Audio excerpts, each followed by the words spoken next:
Walamatti amanamaa ta'uu nu gaafata. Inni tokko jireenya hafuuraa keenyaatti amanamoota ta'uu nu gaafata. Jireenya hafuuraa keenyaatti. Waldaa dhufuun gaariidha. Garuu jireenya hafuuraatti amanamaa ta'uun waldaa dhufuurra hin caalu. Asitti gaafa dhumnu waldaa dhufuu keenya namatti argamitire.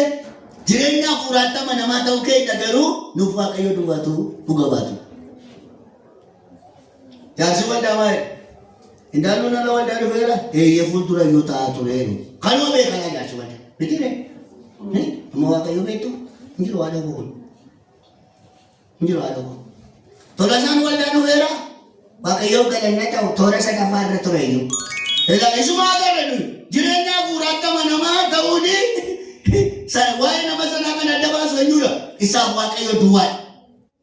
Jireenya hafuuraatti amanamaa ta'uuni kan inni nu gaafatu. Ilaa ishee kana beekamu. Jireenya hafuuraatti amanamaa ta'uun kan inni nu gaafatu hariiroo Waaqayyo wajjin qabnu fayyaa gochuu danda'u. Ishee kana sirriitti ni dhagaan. Hariiroo tokkummaa nuyi Waaqayyo wajjin qabnutu jireenya hafuuraa keenya fayya buleessa godha. Tokkummaa nuyi Waaqayyo wajjin qabnu. Ilaafilame nuyi Waaqayyo wajjin qabnu. Intimacy nuyi Waaqayyo wajjin qabnutu jireenya hafuuraa keenya fayyaa godha. Namni namumatti dhiyaate abjoota. Namatti dhiyaate abjoota. Nama bira ooletti haasaan namichaatti dhufa. Agartanii moobaayilii keessan irraa gara jalqabaa eewwatu jira. Namuma isinii guyyaa hundumaa bilbiltaniiftu eessarra naannaa? Eessarra naannaa? Gara jalqabaarra naannaa? Nama isin bilbiltaniif. Nama isin bilbiluu dhiiftaniif gara bittaa deema adeemu. Jajjabaatanii durgatanii isinii gashe Yesuus gooftaan. Nama isin bilbiluu dhiiftaniif eessatti deema? Gara dugda duubaa keessaa badaayyuu deema bakka. Booddee keessanii maali? Maqaa Yesuus. Hin qabuutu deema bilbilee namicha kanaa jechuudha. Indaganaa searchi goote qabarbaadha. Jira idaa'ee natu bilbiluu dhiise malee. Ila gaafa Waaqayyo wajjin tokkummaan keenya jabaataa ta'u tokkummaan nu isaa wajjin qabnu hafuura keenya fayya buleessa godha. Gaafa sana waa'ee eegumsa jaarsoliin nu eeguu miti, waa'ee qeesiin nu eeguu miti, waa'ee amantoonni nu eeguu miti. Jireenya nu isaa wajjin qabnu sanatti hafuura keenya fayyaa godha. Dalagaa ijoollee Waaqayyo. Lallabdee milkaa'uun, faarfattee milkaa'uun, geggeessitee milkaa'uun hojii Waaqayyoo keessatti walitti dhufeenyatti qabdu keessaa dhalata malee macaafa qulqulluu baay'ee dubbisuu keessaa dhalatu. Gaariidha dubbisuun ishii. Dubbisaa macaafa qulqulluu. Isa qallaba hafuura keenyaati miti. Garuu lallabni kee milkaa'aa kan ta'u maali? Walitti dhufeenya isa keessaa qabduutiiti waa'ee isaa dubbachuu si tuttuqala. Namni namatti dhiyaate boo'ee sirrii bu'a. Miti? Namatti dhiyaate nama mana isaanii dhaqu nama walitti dhufeenya qabuti. Karaa irraa jalqabalaa isa godaa dhufee naannoo manaa gooti. Wal beekaa jedhan jedhaan taa'e. Maayii nama shukuu. Gaafati mana isaa geessu hin dhaabaqaa. Garuu walitti dhufeenyaan qabdu yoo ta'e ganaa namni kan biraadhaa waa'ee isaa gaafa taa'e geeraru callume deeta. Ati andeenyaadha maaloo maalataa tilaa koobii maalataa maalataa. Cimaatu ture namicha kun ganaa taa'ee gaafata. Cimaatu ture dhugaa Waaqayyo geetaan isaa cimaatu ture maayilli baay'ee bo'oof weedhan. Isa wajjin gabaaduu keessi ilaalu maal? Isa wajjin walitti dhufeenyaan qabdu taanaan maal faarfattaa eessaa fiddeega? Eessaa fiddaa too hin jiru. Isa walitti dhufeenyaan qabdu taanaan maal lallabdaa beeka? Maal lallabdaa? Maatoon keessatti caafame mul'ata Yohaannis keessatti caafame ni isaan ta'u haadha koo tiksii takkasuu ta'ama. Tiksii takkasuu ta'ama leela. Faarfannaan kan namatti dhufu ani illee kenna faarfannaa qabu takka yeroo jedha waan mokkoreeni kanatti dargalaa abbaannaan inni si'aan ogo. Faarfannaan kan matotu waa ta'u ta'e gaarii dhabu. Faarfannaan kan daawwititti dhufu maalidha? Waldaa dhufee galuutu hin ta'in itti dhiyeenya inni gooftaa wajjin qabu keessaatti madda. Burqaanii itti dhiyeenya sanarraati. Jireenya hafuuraa fayyaa ta'e irraati madda. Kanaataan itti dhimma barreessee maal jedhamu faarfadhu laata?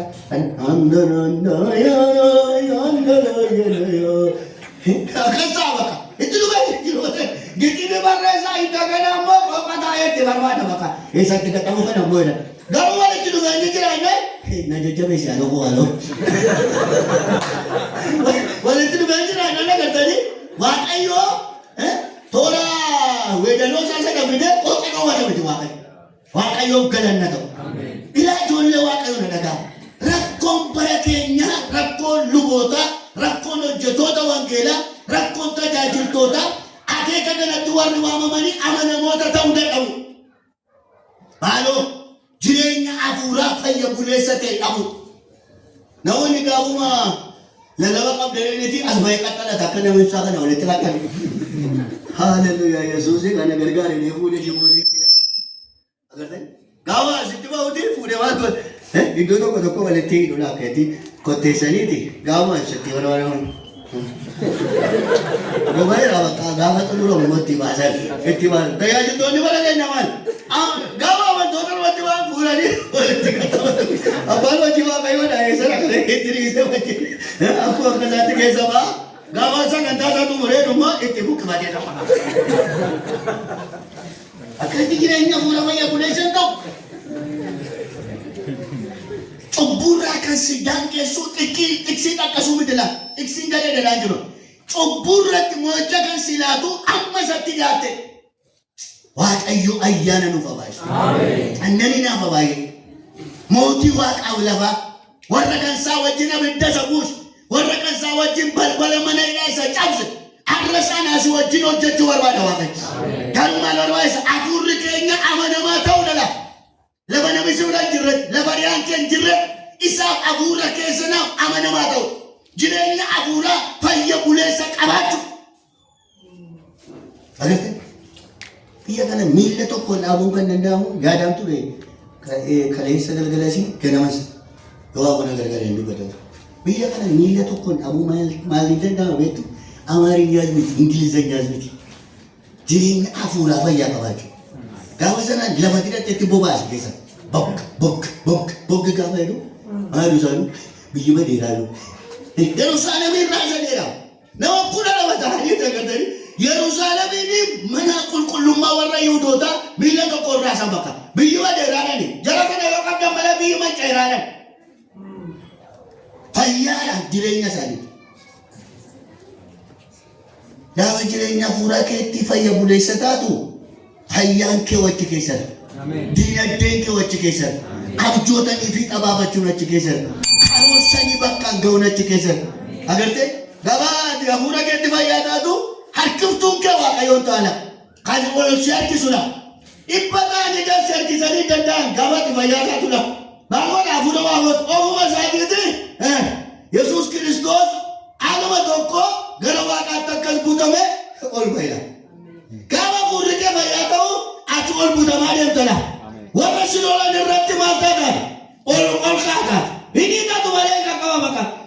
Gurba kana uusaan malee argaachina. Ayyaana kanaa si falaa. Haleluuyaa. Gaafa sana utuu murtaa'u ati nama jiraattu. Utuu sitti cufamu balbala mana qabdu. Utuu sitti neessu barbaadanii ati nama guddattu. Girabiti cubbuu irratti hojjetu gaafa sana. Hello guy. Hallelujah. Girabiti cubbuu, girabiti biyya lafaa, girabiti warra jalloota irratti hojjetu. Kanaaf akeeki kun maal barbaada? Amanamummaa. Amanamummaa maali? Amanamummaa hafuuraa. Siif waaqayyo gidduutti fayyaa ta'uu danda'u. Kuni waa baay'eedha. Daqiiqaa afurin qaba. Akkasuma fiigamoo irra rakkoo qaba. Moosuma duwidha. Laal tokkotti nu baasa gooftaan addattuu isa. Dhufaatii Yesuusiin achi as butaa. Wayimmoo guyyaa dhaquu keenya achi dafee nuufsata ishee. Deemuu barbaadan ishee. Shittoo yaada'u. Amanamummaa inni kan biraa maali beektu? Amanamummaa hojii nutti kenname qabaachuu. Kana nafta. Fayya hafuuraa ichumatti toltu muraasi. Amanamummaa kan biraa maali? Amanamummaa hojii nutti kenname. Amanamummaa hojii nutti kenname. Dafee yoo dargadee gaarii dhabuun manaa baheeyu. Roma boqonnaa 12 Roma boqonnaa 12 lakkoofsa 11 waan dhimma baasuudhaaf hin dhibaayina hafuura gubaa qabaadhaa gooftichaaf ofirraa bu'aa hojjedha. Ilaa akka jedha asirra maayidaa waan dhimma baasuudhaaf maaliin ta'ina hin dhibaayina hafuura maalii qabaadhaa hafuura gubaa qabaadhaa gooftichaaf immoo maal godhaa ofirraa bu'aa hojjedha. Hojii nutti kenname kanatti amanamummaa barbaada gooftaan. Amanamummaa tamii amanamummaa ofirraa bu'anii hojjechuu. Amanamummaa tamii amanamummaa itti dhimmu hafuura gubaa qabaatti. Waan namni na tuttuqee futuun ta'in ani waaqayyootu natti kenne jedhee amanamummaadhaan hojjechuu dhala. Jaarsoliin nutti kenne utuun ta'in amanamummaan hojjechuu. Koree keenya na komataa utuun ta'in amanamummaan hojjechuu. Hafuura gubaa qabaadhaa dhimmaa jedhama. Agartee? Barsiisaa Alamaayoonii lallabatu kenname yoo ta'e waa'ee lallaba kanaa itti yaada yoo ta'e itti dhimma yoo ta'e lallaba sirrii fiduu hin danda'a.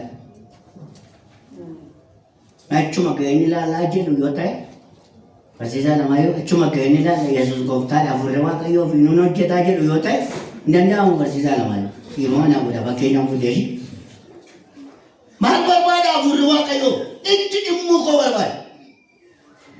Agartee ani hojjechuu utuu ta'e hangaafuma ajandaa koo irratti waldaadhaaf sagantaa qabu akka dubartii ulfi garaatti hafee nama. Gaafan barreessina guyyaa akkasiinis hin tajaajilaa kanatti qabadheera gaafan jedhu anachumaan akka dubartii ulfi garaatti hafeeti. Dubartii ulfi garaatti hafe abbaa manaaf gammachuu qaqqabeeti maal jamee qaammaadha softweeraa kunni dhiira ta'a moo dubartii taati laataa jedha. Ishee garaatti hafe moo Nanda'amotti nan du'aa itti isheen hima.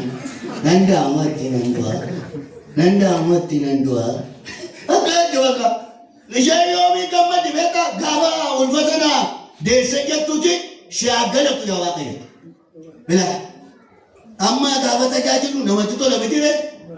Gaafuma ajandaa keessan irratti qabattanii yaaddoon isin qabata. Maaliif waltajjii kanatu waltajjii ammarraatti hin dafaramne dhala. Waaqayyoof galanna ta'u. Baay'ee barachuudhaan hin daffaramu, baay'ee qabaachuun hin daffaramu, taayitaa qabaachuun hin daffaramu. Asitti ayyaana waaqayyootu hojjeta.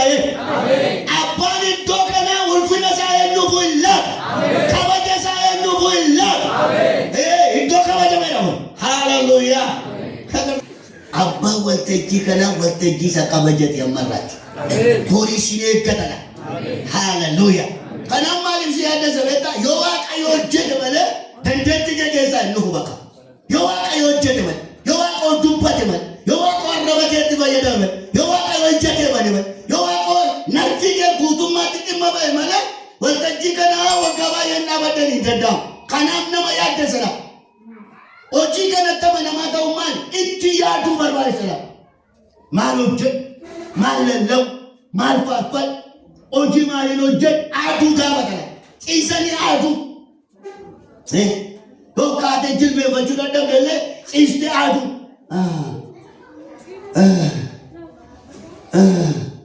Achuma sirriirra ciiftee argaa kee waa goota qabu maaloo na yaadadhu laa ilaa waltajjii kenna dura maaloo na yaadadhu.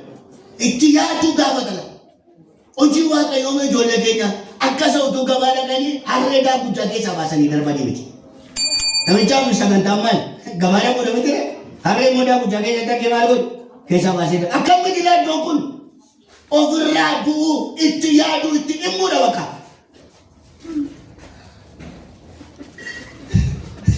Harreetti yaadadhu. Agartee hojii waaqayyoo itti yaaduu gaafata itti dhimmuu gaafata akka tasaasaa harree midhaan keessaa baasanii darban miti. Kuni amanamummaa dhala.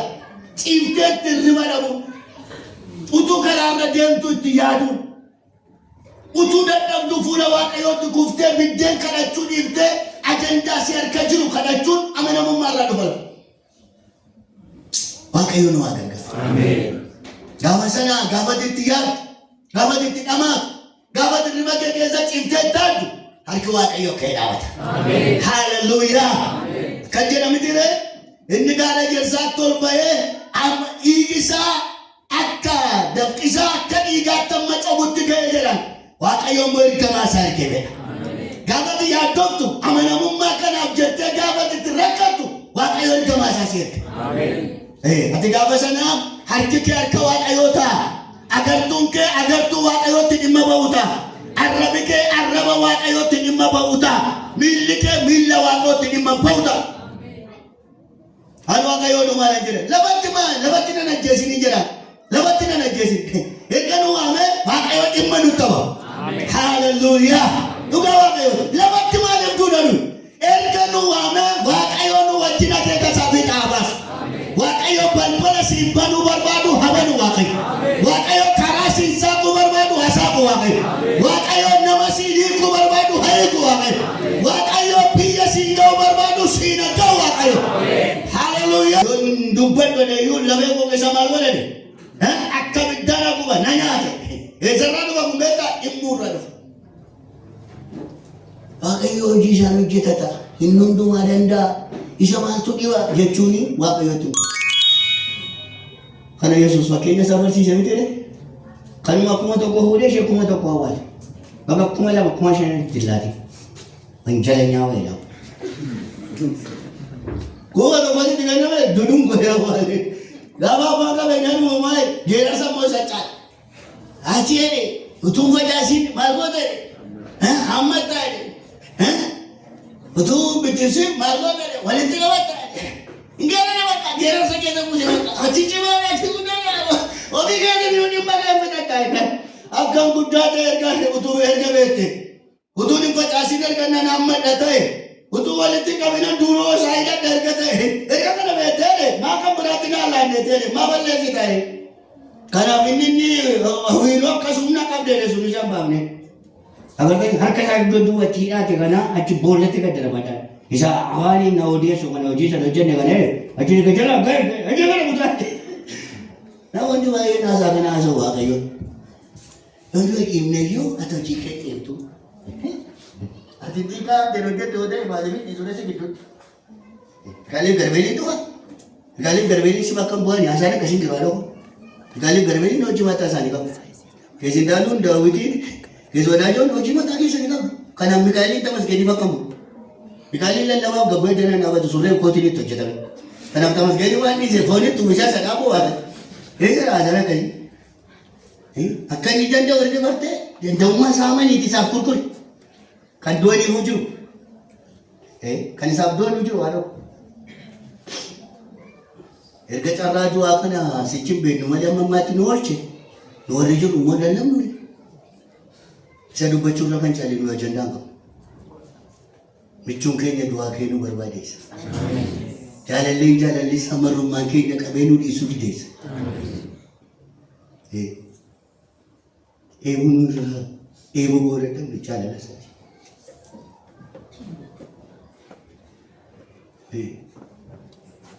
Nama wayyaa sii bitee baay'ee geerartee isa lubbuu laateef maaliif hin dubbatu?